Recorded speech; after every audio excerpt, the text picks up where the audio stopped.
बीते दिनों कैबिनेट की बैठक में बिहार विधानसभा में सचेतक को राज्य मंत्री बनाए जाने की स्वीकृति मिली। इसके तहत बिहार विधानसभा में सचेतक जदयू विधायक गोपाल मंडल को राज्य मंत्री का दर्जा मिला। आज राज्य मंत्री गोपाल मंडल भागलपुर पहुंचे, जहां एनडीए कार्यकर्ताओं ने माला पहना, पटाखे फोड़कर व ढोल नगाड़े से उनका जोरदार स्वागत किया गया। जदयू नेता नरेंद्र कुमार नीरज उर्फ गोपाल मंडल भागलपुर के गोपालपुर विधानसभा से विधायक हैं। हमेशा अपने विवादित बयानों से सुर्खियों में बने रहते हैं। हाल ही में उन्होंने जदयू के सांसद अजय मंडल और अति पिछड़ा प्रकोष्ठ के राष्ट्रीय अध्यक्ष बुलू मंडल पर आपत्तिजनक टिप्पणी की थी। कई दफे भाजपा के केंद्रीय मंत्रियों पर आपत्तिजनक टिप्पणी करते रहे हैं। इसके बाद अब सचेतक और विधायक गोपाल मंडल को राज्य मंत्री के पद से नवाजा गया। उन्होंने मीडिया से बात करते हुए कहा कि मुख्यमंत्री ने राज्य मंत्री बनाया, अच्छा लग रहा है, बिहार के लिए शुभ संदेश है। हम तो कहे उनको, हमको 1 साल के लिए भी कैबिनेट मंत्री बना दीजिए। राज्य मंत्री बनाया गया है, विभाग तो नहीं मिला है, लेकिन रोक टोक हम कर ही सकते हैं। हम इसी में खुश हैं। यहाँ जे सुपरिटेंडेंट एसडीओ को खंगालेंगे, ब्लॉक और थानेदार को भी सुधारेंगे। यही बोलते हैं तो वह कहते हैं कि बहुत बोलते हैं, बड़बोलिया है सरकार के विरुद्ध। हम नहीं बोलते हैं, व्यवस्था लचा है इसलिए हम बोले। बता दें कि यह वही विधायक हैं जो लोकसभा चुनाव के दौरान सांसद की टिकट लेने को लेकर बेकरार थे। कहते थे कि टिकटवा मेरे पॉकेट में ही है, और मंत्री बनाने की बात पर करते थे कि हम मंत्री बनबे नहीं करेंगे। अब राज्य मंत्री बनाए जाने के बाद इनके सूर बदल गए हैं और कहते हैं कि हम इसी में खुश हैं। भागलपुर जिला के लिए शुभ संदेश है। हम तो कहेंगे बिहार के लिए शुभ संदेश है। हमारा ऐसा व्यक्ति राज्य मंत्री बना और मुख्यमंत्री जी बोले अगली बार जीत कर पूर्ण मंत्री बना देंगे, तो राज्य मंत्री दर्जा दे दिया, सही बात है। हमारा काम है रोकना टोकना, कहाँ गलत से होता है ये तो हम कर सकते हैं। विभाग नहीं दिया, इसी में हम खुश हैं। पहले पौधान पर रखा गया, तो पहले जो रहता है ना सीढ़ी का पहला पौधान, उस पर हम खड़े हैं। अब आगे जितने भी हमारे कार्यकर्ता हैं जिता के लाएंगे, हम पूर्ण मंत्री का दर्जा मिलेगा, कैबिनेट मंत्री बनाएंगे। कैसा लग रहा है सर, पहली बार राज्य मंत्री का स्वागत हो रहा है? देखिए हम तो कर्मठ आदमी हैं, कैसा लगेगा? कितनों बुझा देगा कोई उठ नहीं बोलेंगे, नहीं हो देगा तैयो कुछ नहीं बोलेंगे। हम तो दूसरे किस्म का आदमी है ना, हम तो झेलना झेले हैं। कहाँ से हमारी उत्पत्ति हुई, कैसे कैसे एमएलए बने। मुख्यमंत्री को कुछ लोगों ने कन्फ्यूज करके मेरे बारे में बोला कि ये तो बेघाट आदमी, लाठी डंग चलाने वाला। तो लाठी डंग चलाने वाले को नहीं, हम मुख्यमंत्री को बोले मुख्यमंत्री जी हम लाठी डंग नहीं चलाते थे, वो तो कुर्सियाँ दीजिएगा ना, हम भी चाहते 1 साल के लिए हमको दे दीजिए, हम आपके साथ कैबिनेट में बैठ के कुछ सीखेंगे। बीमा भारती शपथ ग्रहण लेने के लिए जानती है, लेकिन कैबिनेट का 2 बार मंत्री बनाया है वो इक विभाग का, तो आधा घंटा पौने घंटा बढ़िया से बोल लेते। ऐसे तो बोलबे करेंगे, हम बोलबे करते हैं, जितना अच्छा हम भाषण दे लेते हैं, पब्लिक को मुखातिब करते हैं वो ना। और लोग तो बोलता है हवा बनाता है, लंबा कितना खींचे, लंबा क्या, शॉर्ट में 2-3 मिनट में कहानी खत्म है। अपना घर निर्माण कर रहे जमनी गांव निवासी SRJD प्रकोष्ठ के अध्यक्ष शंकर प्रसाद गुप्ता से अपराधियों ने 20 लाख रुपया रंगदारी का डिमांड किया है। अपराधी बेजल पासवान, संजय पासवान, लालू पासवान, चंदन पासवान, पंचा पासवान, अजय पासवान ने शंकर प्रसाद गुप्ता से रंगदारी का डिमांड किया है। रंगदारी नहीं देने पर पूरे परिवार को जान से मार देने की धमकी दिया है, जिसको लेकर शंकर प्रसाद गुप्ता आज वरीय पुलिस अधीक्षक से मिलकर आवेदन दिया। शंकर गुप्ता ने कहा कि इन लोगों के द्वारा मुझे कई बार फोन के माध्यम से जान मारने की धमकी दी गई थी, जिसका रिकॉर्डिंग मेरे पास उपलब्ध है। इन अपराधियों के द्वारा जमनी गांव में गांजा और देसी शराब बेचा जाता है, जिस वजह से उनके पास असामाजिक तत्व के लोगों का आना जाना लगा रहता है। मैंने इन सब के बचाव हेतु अपने घर पर सीसीटीवी कैमरा लगाया था, परंतु अपराधियों के द्वारा उसे तोड़ दिया गया है। इसको लेकर कई बार व्यवहार न्यायालय में सहना दर्ज कराया है एवं बाईपास थाना में लिखित शिकायत किए थे, लेकिन अभी तक किसी प्रकार का कोई कार्रवाई नहीं होता देख आज हम वरीय पुलिस अधीक्षक के कार्यालय में आवेदन देने के लिए आए हैं। हमें पूरा भरोसा है कि वरीय पुलिस अधीक्षक के यहाँ से हमें न्याय मिलेगा। धमकी पड़ रहा, हम जमनी मोड़ में अपना घर बनाए हैं, वहाँ का कुछ क्रिमिनल लोग जो है कि गांजा दारू बेचता है, ईटा चोराना, गाली गलौज करना। हम वहाँ का घर बनाए हैं तो कहता है 1 करोड़ का घर बनाए हो, हमको 20 लाख रुपया रंगबाजी टैक्स देना होगा, नहीं तो गोली मार देंगे।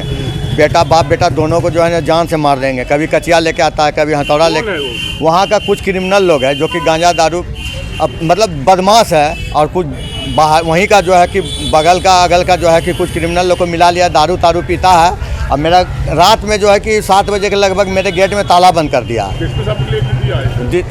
एसपी साहब अभी डायरेक्ट जो है उनको लेटर भेजे हैं, अभी मोबाइल पर ले करके भेजे हैं वो थाना, बाईपास थाना।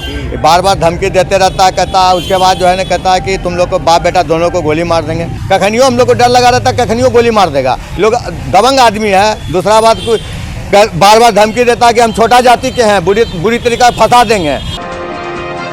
भागलपुर सिविल कोर्ट परिसर से राष्ट्रीय लोक अदालत के व्यापक प्रचार प्रसार के लिए एक जागरूकता रैली को जिला एवं सत्र न्यायाधीश राजेश नारायण सेवक पांडेय द्वारा हरी झंडी दिखाकर रवाना किया गया, जहां जिला विधिक सेवा प्राधिकार के सचिव कुमारी ज्योतिषना, सीजीएम प्रकाश कुमार रॉय सहित सभी न्यायिक पदाधिकारी, पैनल अधिवक्ता एवं विधिक स्वयं सेवक मौजूद थे। इस दौरान भागलपुर सिविल कोर्ट के मुख्य न्यायिक दंडाधिकारी प्रकाश कुमार रॉय ने कहा कि भागलपुर सिविल कोर्ट परिसर में आगामी 14 सितंबर को राष्ट्रीय लोक अदालत का आयोजन किया गया है, जहां अधिक से अधिक बिजली, बैंक ऋण, खनन जैसे संबंधित कई छोटे छोटे विवादित मामले को निष्पादन किया जाएगा, जिसको लेकर जिला विधिक सेवा प्राधिकार द्वारा एक जागरूकता रैली को निकालकर विभिन्न गांव सुदूर क्षेत्रों में भ्रमण कर आम लोगों को जागरूक करने का काम करेगी। लोक अदालत से संबंधित कार्यक्रम स्टार्ट हुआ है, उसके प्रचार अभियान से जोरों शोरों पे चल रहा है। आज उससे संबंधित और प्रचार अभियान को आगे बढ़ाते हुए एक लोक अदालत का वाहन भी इस प्रचार के लिए भेजा गया है। वो गांव-गांव, शहर-शहर घूम करके इस मामले में प्रचार प्रसार करेंगे कि ज्यादा से ज्यादा लोग आए और सुलहनी वाद में उपस्थित होकर इसका सुलह करें। लोगों से क्या अपील रहेगी? अपील रहेगी कि ये छोटे मोटे हितों के टकराव से जुड़ा हुआ वाद है, जो सुलहनी है, वह वाद लोगों को मानसिक, आर्थिक, सामाजिक रूप से परेशानी पैदा करता है। इसका ज्यादा से ज्यादा अगर सुलह से समाज में शांति व्यवस्था के कार्यान्वयन में यह फलीभूत करता है। 9 सितंबर की देर रात बबरगंज थाना क्षेत्र के कुतुबगंज मोहल्ले में आपराधिक तत्वों के द्वारा भाजपा के जिला प्रवक्ता सह नगर निगम वार्ड 51 के पार्षद दीपिका कुमारी के पति शशि मोदी पर जानलेवा हमला किया गया था। इसके बाद से शशि मोदी का इलाज भागलपुर के जवाहरलाल नेहरू मेडिकल कॉलेज अस्पताल में किया जा रहा है, जहां पर शशि मोदी का स्थिति अभी खतरे से बाहर बताई जा रहा है। इसी को लेकर लगातार नगर निगम के महापौर से लेकर कई राजनीतिक दलों के द्वारा अपराधियों की गिरफ्तारी को लेकर वरीय पुलिस अधीक्षक को ज्ञापन सौंपा जा रहा है। इसी को लेकर आज भागलपुर के भारतीय जनता पार्टी के पूर्व प्रत्याशी अर्जित शाश्वत चौबे ने शशि मोदी की पत्नी दीपिका मोदी के साथ वरीय पुलिस अधीक्षक आनंद कुमार से मिलकर ज्ञापन सौंपा है। इसको लेकर अर्जित ने कहा कि जिस तरह से शशि मोदी पर हमला कर दिया गया, ये कहीं से भी ठीक नहीं है। पुलिस के द्वारा दावा किया गया था कि 24 घंटे के अंदर अपराधियों की गिरफ्तार कर लिया जाएगा, लेकिन घटना के 36 घंटे बीतने के बाद भी अपराधियों की गिरफ्तारी नहीं हो पाई है।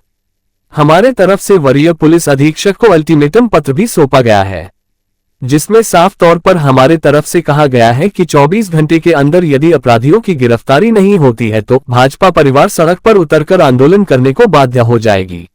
देखिए, हम सब लोगों को मालूम है कि 9 तारीख को कुतुबगंज में जो हृदय विदारक घटना घटा है, उसमें हमारे 51 नंबर की जो वार्ड पार्षद हैं दीपिका कुमारी जी, उनके जो पति हैं शशि मोदी, जो कि भारतीय जनता पार्टी के जिला के प्रवक्ता भी हैं, हमारे जुझारू और कर्मठ नेता हैं, उन पर जानलेवा हमला हुआ। उसके साथ ही पप्पू ताती और गोलू तिवारी पर भी, जो कि पार्टी के ही हमारे नेता रहे, बुनकर समाज के बड़े नेता हैं, उन पर ये घटनाक्रम किया गया है। और जो वहाँ के बगल के स्थानीय जो नवयुवक हैं, जो कम एज के स्मैगर्स हैं और जो ब्राउन शुगर की जिनको लत पड़ गई है, ऐसे उपद्रवी तत्वों ने आपराधिक कार्य किया है। हम लोग तो बता रहे हैं कि भारतीय जनता पार्टी के एक कार्यकर्ता के ऊपर हुआ है, ये कोई आम बात नहीं है।